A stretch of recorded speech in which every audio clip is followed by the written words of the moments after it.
MassCommNaija will make your educational journey engaging and enjoyable.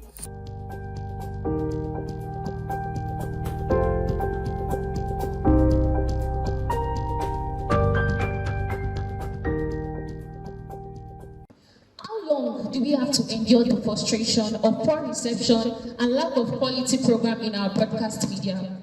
Isn't it absurd and sad that Nigerian broadcast stations are still suffering from outdated technologies and inadequate infrastructure? How can it be that in this digital era, Nigerian viewers are still subjected to unreliable signals and limited programming output? We beg to differ. It is unacceptable. In a country with such vibrant culture and talent, our broadcast infrastructure lags behind, depriving both viewers and content creators the opportunity to thrive. Upcourtesy duly extended. Standing before you today is Adelusi Adeola Ayomide, a representative of Group 1, giving an appraisal of the digital switchover in the Nigerian broadcast industry and matters arising. In this digital age, the transition from analog to digital technologies is not just an option. It is a necessity that must be made to stay relevant and competitive in the ever-evolving media landscape.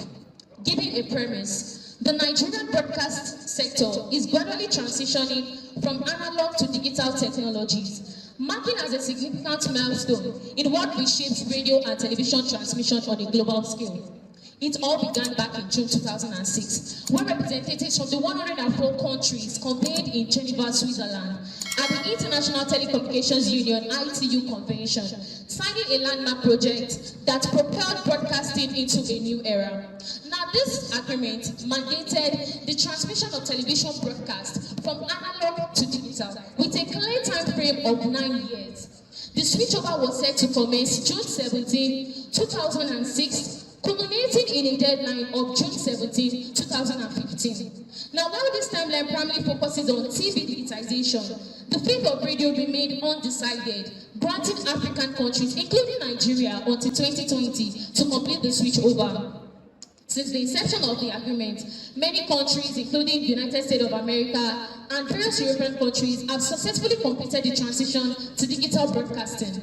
Notably, Kenya and Nairobi emerged as pioneers in Africa, implementing a phased migration strategy soon after the deadline. In response to this, the then Minister of Information and Communication in Nigeria, Mr. John Oga Ode, accelerated the process, thereby setting June 17, 2012 as the switchover date in Nigeria, 3 years before ITU's deadline. Now, one of the primary challenges encountered at the onset of this project was the lack of essential knowledge among broadcasters and the general populace. Nigerians, eager to embrace technological advancement, faced a dilemma, which is either invest in digital, complete TV set, or resort to set-top boxes, STBs, which serve as an analog digital signal converter. Now, despite the 5-year extension granted until 2020, Nigeria has struggled to make a significant headway in implementing the digital switchover, with only 6 states partially implementing the digital switchover, and the other 30 states grapple with implementation challenges. Now, according to Maduka, the implementation was done in several phases, with the pilot phase launched in Jos and Abuja in 2016. As earlier mentioned, there were a lot of challenges encountered by the project, which includes funding, equipment and infrastructure procurement, content production and distribution, and even public awareness and education. My colleague will shed more light on that as we progress. Unfortunately, Nigeria is not mentioned among one of the countries exempt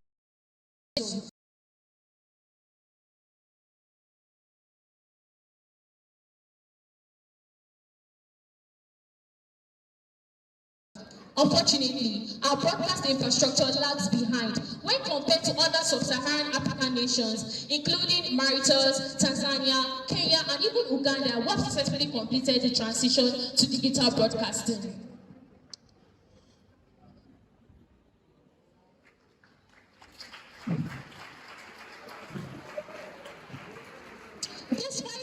Despite these challenges, it is essential to note that the successful completion of the DSO project holds immense potential for the Nigerian broadcast industry and the nation, promising improved quality and variety of programming, increase in revenue generation, and even an enhanced viewer experience.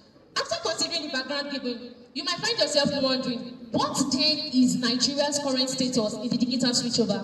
Please allow me to shed some light on this. It is disheartening to note that since 2012, Nigeria has continuously missed the mark set by ITU for the digital switchover, not in 2015, not even in 2017. Despite directives from past presidents and efforts by committees and government agencies, which include the National Broadcasting Commission (NBC) and the Nigerian Communication Commission (NCC), challenges such as funding, infrastructure, and procurement have hindered progress. Although these challenges have resulted in some notable strides, the launch of the digital terrestrial transmission (DVT) and in Abuja and Jos have brought innovation to the Nigerian digital landscape.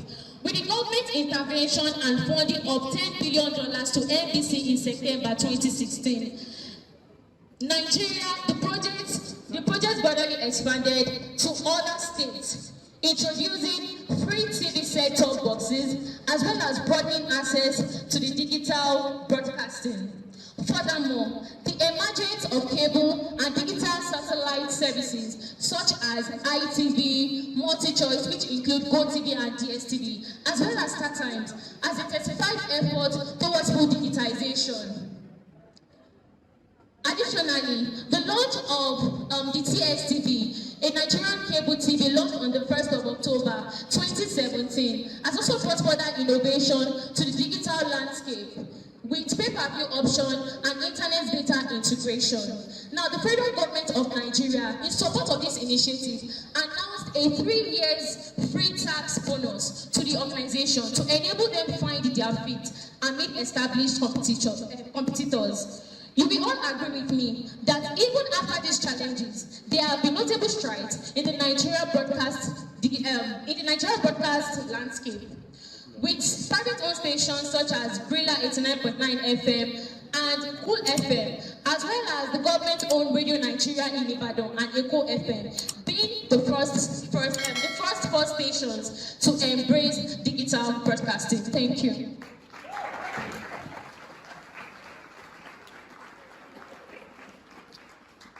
Good day, my esteemed lecturers and my fellow classmates. My name is Abimbola Oluwaseyi. As the second guest speaker for Group 1, I'll be talking about the challenges, implications, regulatory and policy considerations made by the National Broadcasting Commission (NBC) to ensure the successful running of digital switchover in Nigerian broadcast. Starting with the challenges, there are numerous challenges facing Nigerian broadcast as a result of the solid transition from analog to digital broadcasting.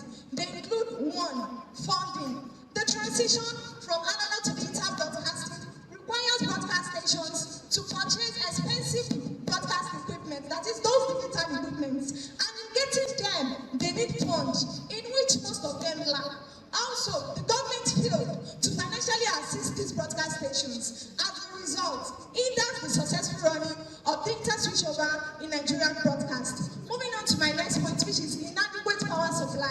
In a country like Nigeria, where power supply fluctuates, makes it difficult for these broadcast stations to operate these expensive digital equipment. And as a result of it, it hampers the successful running of digital switchover in Nigerian broadcast. Even most of these broadcast stations carry out their day-to-day activities using generators due to this poor power supply. Furthermore, inadequacy of trained workforce. Due to the transition from analog to digital broadcasting, most old professional broadcasters may have little or no knowledge about how to operate this digital equipment, and it hinders the successful running of digital switchover in Nigerian broadcast. Also, technical challenges. Unavailability and inadequacy of digital equipment also hampers the successful running of digital switchover in Nigerian broadcast, in the sense that some broadcast stations may not have funds to get the necessary digital equipment, while some may not have enough funds to get adequate digital equipment. Then moving on to the last point under the challenges is awareness. The audience lack of education about the digitization process also hampers the successful running of digital switchover in Nigerian broadcast, in the sense that most Nigerians are illiterate and many live in rural areas. And as a result of this, they do not have access to information on digitization procedures. Only 20-70% TV users in Enugu are not heard about the federal government digital switchover due to this awareness gap. All these challenges hinder the successful running of digital switchover in Nigerian broadcast. Additionally, I'll be talking about the implications that follows the failure to meet the digital switchover deadline. They include one, economic challenges, that's economic issues as a result of missed revenue opportunities. Then number two, violation of international treaties. Then number three, the risk of broadcast interference as a result of neighboring interference. And the last one, which is inability of Nigerian populace to enjoy the digital terrestrial television radar, DTT. Then conclusively, I'll be talking about the regulatory and the policy consideration made by the National Broadcasting NBC to ensure the successful running of digital switchover in Nigerian broadcast. They include one, setting regulations for content and packaging; two, licensing companies in order to increase viewership quality; three, sanctioning non-compliant company; and the last one, advising the government to meet the digital switchover deadline. Thank you.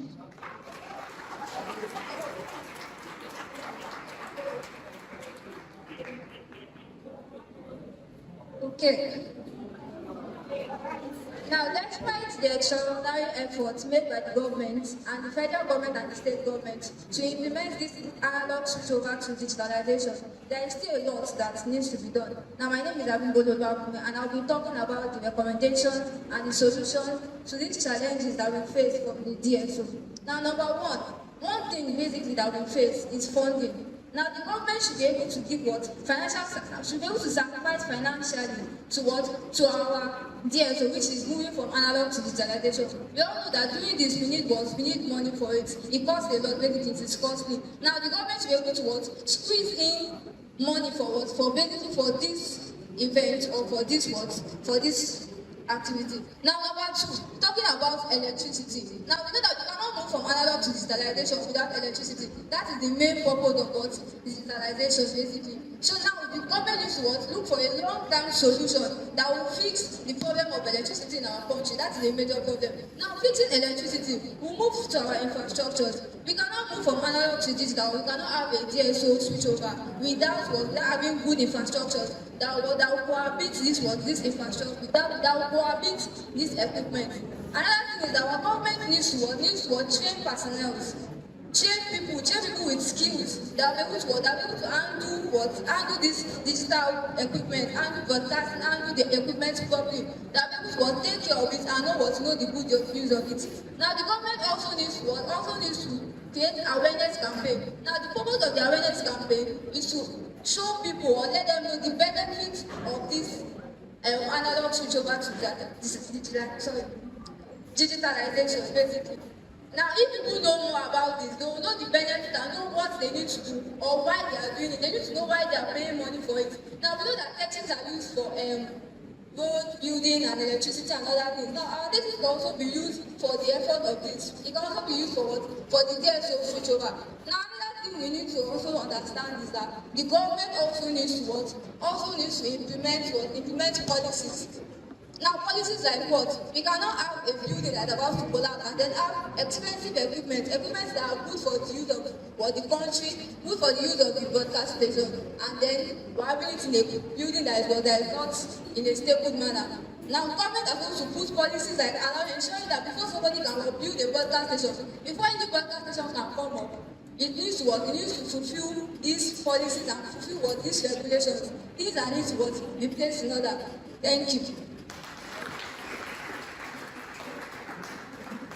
Wrapping this up, I would say, although Rome isn't built in a day, accelerating the process of digitization in Nigeria is therefore imperative, as the digital landscape waits for no one. So we will live in the mind of all that investing in digital technologies is investing in the future of Nigeria. Thank you. Connect with us via X, Facebook, TikTok, YouTube, and Instagram at MassCommNaija. MassCommNaija, where knowledge meets entertainment.